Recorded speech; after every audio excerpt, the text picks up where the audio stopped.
আমার সমস্ত ইউটিউব ছাত্রছাত্রী এবং অফলাইনে যে ছাত্রছাত্রী আছো তাদের সবাইকে অনেক ধন্যবাদ। আজকে যে প্রজেক্টটি নিয়ে এসেছি সেটা হচ্ছে ক্লাস 9-এর ভূগোল প্রজেক্ট। বিষয়বস্তু ছিল পশ্চিমবঙ্গ।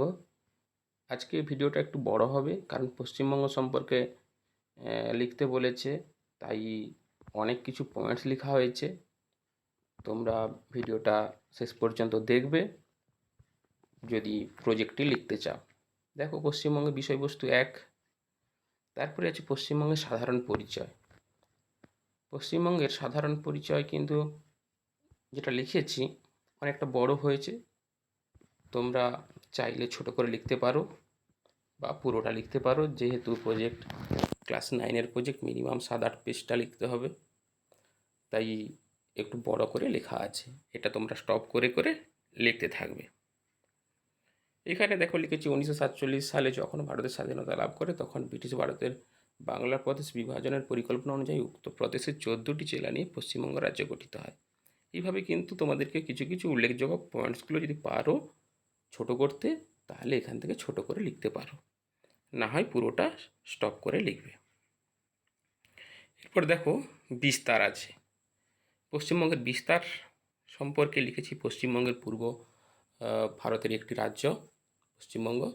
দক্ষিণে এর যে অক্ষরেখা আছে, অক্ষাংশ 21°38' উত্তর অক্ষরেখা থেকে উত্তর 27°10' উত্তর অক্ষরেখা পর্যন্ত এর বিস্তার। উত্তর দক্ষিণে বিস্তার এবং পূর্ব পশ্চিমে বিস্তার কত? 85°50' ইস্ট থেকে 89°50' ইস্ট দ্রাঘিমারেখা পর্যন্ত বিস্তৃত। এখানে বিস্তৃত বানানটা একটু তৈরিত হতো, এটা একটু মিস্টেক হয়ে গেছে। তারপরে দেখো পশ্চিমবঙ্গের একটা ম্যাপ করা আছে। এটা তোমরা বই দেখে ট্রেসিং পেপার দিয়ে করে নিতে পারো। বই দেখে বা ট্রেসিং পেপার দিয়ে করে নেবে। এরপর দেখো সীমানা। পশ্চিমবঙ্গের সীমানা রয়েছে প্রতিবেশী, মানে এখানে পূর্ব পশ্চিম উত্তর দক্ষিণ বলতে হতো, আমি যাতে লেখাটা ছোট হয় তাই এসব কিছু লিখিনি। পশ্চিমবঙ্গের সীমানায় রয়েছে প্রতিবেশী রাষ্ট্র বাংলাদেশ, নেপাল, ভুটান, এগুলো হচ্ছে রাষ্ট্র, এবং রাজ্য ভারতীয় রাজ্যগুলো আছে উড়িষ্যা, ঝাড়খণ্ড, বিহার, সিকিম, আসাম, এগুলো। তারপরে দেখো ভূপ্রকৃতি। ভূপ্রকৃতি লিখলে অনেক লেখা যায়, কিন্তু যেহেতু প্রজেক্ট এটা বেশি কিছু বড় করে লিখিনি আমি। দেখো, ভূপ্রকৃতি বলতে আমরা সাধারণত বুঝি ভূমির অবস্থান, এবং পশ্চিমবঙ্গের ভূমি এটা জাস্ট একটু লিখেছি। ভূপ্রকৃতি সম্পর্কে একটা লিখতে গেলে যাই হোক একটু করে লিখে দিতে হবে ইন্ট্রোডাকশান, তাই লিখেছি। তারপরে দেখো এই বৈচিত্র্যময় ভূমির প্রধানত 3 ভাগে ভাগ করেছে পশ্চিমবঙ্গের ভূপ্রকৃতিকে 3 ভাগে ভাগ করে জানি: উত্তরে পার্বত্য অঞ্চল, পশ্চিমে মালভূমি অঞ্চল এবং সমভূমি অঞ্চল। এবার দেখো উত্তরে পার্বত্য অঞ্চল, তার অবস্থান কি? অবস্থান হচ্ছে শিলিগুড়ি মহকুমা বাদে সমগ্র দার্জিলিং জেলা, জলপাইগুড়ি জেলার উত্তর অংশ নিয়ে এই পার্বত্য অঞ্চল বিস্তৃত। এখানে বিস্তৃত বানানটাও তাই কম্পিউটারে তৈরি আলাদা হয়ে গেছে, তাই এটা একটু প্রবলেম হয়েছে। তোমরা তৈরি তো লিখবে। বৈশিষ্ট্যগুলো বলছি না, আর বৈশিষ্ট্যগুলো তোমরা ভিডিওটা স্টপ করে লিখতে পারো। সবগুলো না লিখলেও 2-3টা করে লিখবে। প্রজেক্টটা যতটা করতে চাইবে তোমরা ততটা লিখতে থাকবে। যদি কেউ বড় করে লিখতে চাও বড় হবে, ছোট করে লিখতে চাইলে ছোট ছোট পয়েন্টসগুলোকে লিখবে।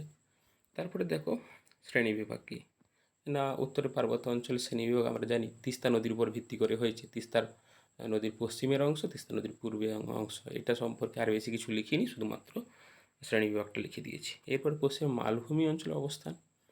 মালভূমি অঞ্চলের অবস্থান কি? পশ্চিমবঙ্গের মালভূমি অঞ্চল সমগ্র পুরুলিয়া জেলা, পশ্চিম মেদিনীপুর, পশ্চিম অংশ, বাঁকুড়া, বীরভূম জেলার কিছু অংশ নিয়ে গড়ে উঠেছে। বৈশিষ্ট্য কী না, এগুলোরও বৈশিষ্ট্য আছে। এগুলো বৈশিষ্ট্য স্টপ করে করে লিখবে তোমরা।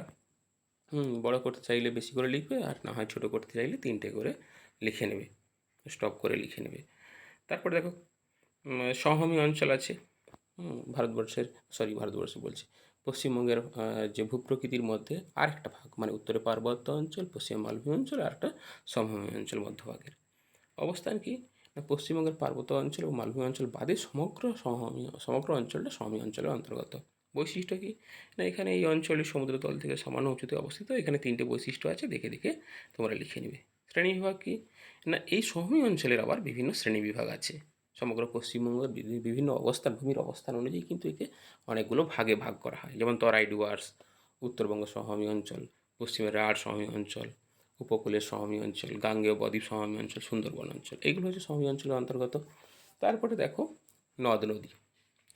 যে নদ নদী সম্পর্কে কিন্তু লিখেছি পশ্চিমবঙ্গের প্রধান নদী গঙ্গা। এছাড়াও পশ্চিমবঙ্গের নদ নদীকে আমরা জানি কতগুলো ভাগে ভাগ করা হয়, যেমন হিমালয় পর্বত অঞ্চল নদ নদী, আর মালভূমি অঞ্চলের নদ নদী, এবং তোমার জোয়ারের জলে পুষ্ট নদ নদী। তাহলে হিমালয় পর্বত অঞ্চলে যে নদ নদীগুলো আছে, তিস্তা, তোর্ষা, জলঢাকা, মহানন্দা, গঙ্গা প্রধান নদী এইটা। আর ছোটনাগপুর মালভূমি অঞ্চল থেকে যে সমস্ত নদী এসছে, যেগুলো বৃষ্টির জলে পুষ্ট নদী, যেমন অজয়, ময়ূরাক্ষী, বক্রেশ্বর বলছি, দ্বারকেশ্বর, তারপরে চূর্ণী, ইচ্ছামতি, বিদ্যাধরী, এগুলো তো ওই জোয়ারের জলে পুষ্ট নদী। তারপরে আছে দেখো জোয়ারের জলে পুষ্ট নদী, ইচ্ছামতি, বিদ্যাধরী, মাতলা, গোসাবা, রায়ডাক, এগুলো হচ্ছে জোয়ারের জলে পুষ্ট নদী। এইটা নদীর শ্রেণীবিভাগ সম্পর্কে চলে গেল। তারপরে দেখো মৃত্তিকা। মৃত্তিকা সম্পর্কে অনেক বড় লেখা হয়, কিন্তু যা একটা প্রজেক্ট করেছি তাই এত ডিটেলস কিছু লিখিনি। এখানে মৃত্তিকা সম্পর্কে লিখতে গিয়ে আমি মৃত্তিকার যে গঠন বৈশিষ্ট্য অনুসারে মৃত্তিকাকে 5 ভাগে ভাগ করা হয়। পার্বত্য মৃত্তিকা 1, এর বন্টন লিখেছি, বন্টনটা দেখে নিবে। তারপরে দেখো তরাই মৃত্তিকা, এর বন্টন আছে, এটা দেখে দেখে স্টপ করে লিখবে, আমি পড়ছি না, বড় হয়ে যাচ্ছে ভিডিওটা এমনিতেই। ল্যাটেরাইট মৃত্তিকা, এর বন্টনও দিয়েছে। তারপরে দেখো ল্যাটেরাইট মৃত্তিকা বন্টন, এর অর্থফর্থ অনেক কিছু বলেছে, এগুলো লিখবে। তারপরে দেখো পলিমৃত্তিকা, পলিমৃত্তিকারও বন্টন আছে। তারপরে লবণাক্ত মৃত্তিকা, এরও বন্টন আছে, স্টপ করে লিখবে তোমরা। তারপরে দেখো জলবায়ু। আমরা জানি পশ্চিমবঙ্গের ক্রান্তীয় জলবায়ু ক্রান্তীয় প্রকৃতির, ক্রান্তীয় মৌসুমী প্রকৃতির। এটা সম্পর্কে শুধুমাত্র বেশি কিছু লিখিনি, এইটুকু লেখা আছে। অনেক কিছু লিখলে লেখা যায়, কিন্তু প্রজেক্টটা বেশি বড় করে লাভ নেই। তারপরে দেখো স্বাভাবিক উদ্ভিদ কী আছে না, পশ্চিমবঙ্গের স্বাভাবিক উদ্ভিদ, তাই এখানেও অনেকটা ছোট করে লিখেছি। জলবায়ু মৃত্তিকার তারতম্যের উপর ভিত্তি করে পশ্চিমবঙ্গের বিভিন্ন জায়গায় বিভিন্ন উদ্ভিদ জন্মায়। এখানে আমি লিখেছি মাত্র 14% এলাকা বনভূমি আছে পশ্চিমবঙ্গের। দেশের মোট মানে ভারতের মোট 1.2% এই পশ্চিমবঙ্গে রয়েছে। যে সমস্ত স্বাভাবিক উদ্ভিদগুলো রয়েছে যে অঞ্চলগুলোতে, সেগুলো হচ্ছে হিমালয় পার্বত্য অঞ্চল বনভূমি, তরাই অঞ্চলে বনভূমি, পশ্চিমবঙ্গের পশ্চিমে যে তরঙ্গায়িত ভূমিভাগ মালভূমি আছে তার বনভূমি, এবং সমভূমি অঞ্চলে বনভূমি, এবং সুন্দরবন ম্যানগ্রোভ অঞ্চল লবণাম্বু উদ্ভিদ যেটাকে বলা হয় ম্যানগ্রোভ অরণ্য। এবার কৃষি কী না, পশ্চিমবঙ্গের প্রধান কৃষি হচ্ছে ধান, এছাড়াও আলু, পাট, গম, এগুলো হয়। এগুলো লিখেছি, স্টপ করে তোমরা ভিডিওটা লিখে নিবে প্রজেক্টটা। তারপরে দেখো শিল্প বলেছি না, রাজ্যের শিল্পগুলির বেশিরভাগই কলকাতা অঞ্চল এবং খনিজ সমৃদ্ধ পশ্চিমবঙ্গের যে মালভূমি অঞ্চল রয়েছে পশ্চিমে, সেইখানে খনিজ সমৃদ্ধ, তাই পশ্চিমবঙ্গে অনেক কিছু শিল্প গড়ে উঠেছে। দুর্গাপুর অ্যালয় স্টিল প্ল্যান্ট আছে, তাছাড়া হলদিয়াতে পেট্রোরাসায়ন শিল্প আছে, এগুলো লেখা আছে, তোমরা স্টপ করে ভিডিওটা লিখবে। তারপর সাংস্কৃতিক পরিবেশ দেখো, সাংস্কৃতিক পরিবেশের মধ্যে পশ্চিমবঙ্গের সংস্কৃতি কেমন ছিল, এটা একটু এখনকার রিসেন্ট কিছু লেখা আছে, এটাও স্টপ করে তোমরা লিখবে। তারপরে দেখো পশ্চিমবঙ্গের পরিবহন ব্যবস্থা। পশ্চিমবঙ্গের পরিবহন ব্যবস্থা, সড়ক পথের দৈর্ঘ্য 92,023 কিলোমিটার, এটা লিখেছি, তোমরা স্টপ করে এটা লিখবে। আমি তাড়াতাড়ি পড়ে দেওয়ার চেষ্টা করছি, 9 মিনিট হয়ে যাচ্ছে ভিডিওটা এমনিতেই। তারপরে খাদ্যাভ্যাস কী না, পূর্ব ভারতের রাজ্যগুলির মধ্যে পশ্চিমবঙ্গ রাজ্যটি বিভিন্ন দিক থেকে বিখ্যাত, এবং তাদের মধ্যে সবচেয়ে বিখ্যাত হলো পশ্চিমবঙ্গের বিভিন্ন খাবার। পশ্চিমবঙ্গের খাবারগুলো অনেকেই জানে, এগুলো তোমরা এমনি লিখতে পারো, বা তোমরা এখান থেকেও স্টপ করে লিখতে পারো। পয়েন্টসগুলো এখান থেকে কালেক্ট করে তোমরা কিন্তু নিজেরা বানিয়ে লিখতে পারো। তারপরে দেখো পশ্চিমবঙ্গের পোশাক পরিচ্ছদ। এই পোশাক পরিচ্ছদ তোমরাও জানো, এটা আমি জাস্ট পড়ছি না, একটু জাস্ট এটাকে পয়েন্টস করে তোমরা লিখে নিতে পারো, বা এখান থেকে একটু হেল্প নিয়ে নিবে।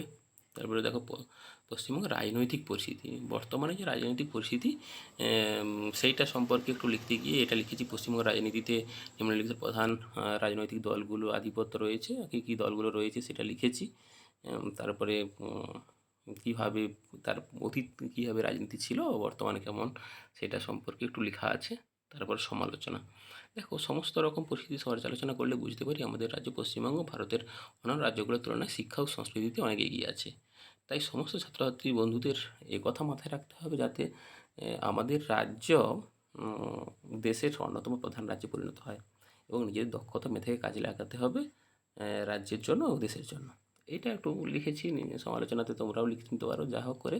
এবং কৃতজ্ঞতা স্বীকার আছে কি না, আমারই এখান থেকে আমি এর আগে স্বাস্থ্য শরীর শিক্ষার প্রজেক্টটা লিখেছিলাম, তাই সেখান থেকে কপি করে এখানে নিয়ে এসেছি। তাই এখানে স্বাস্থ্য শরীর শিক্ষা প্রজেক্টটি হয়ে গেছে। এখানে তোমরা একটু ক্ষমা করে দেবে, কারণ এখানে ভূগোল প্রজেক্ট হবে। মিস্টেক হয়ে গেছে আমার এটা। এটা বিভিন্নভাবে আমাকে সাহায্য করেছে, ঠিক আছে। আর এই সমস্ত ভিডিওগুলো তোমরা আমার এই ইউটিউব চ্যানেলে পাবে, না হয় আমার এই ইনস্টা আইডিতে গিয়ে ফলো করবে। আমার ওখানে এটার সমস্ত কিছু পেজগুলো পিডিএফগুলো দেওয়া থাকবে, তোমরা সেখান থেকেও নিতে পারবে। আবারও ধন্যবাদ সবাইকে।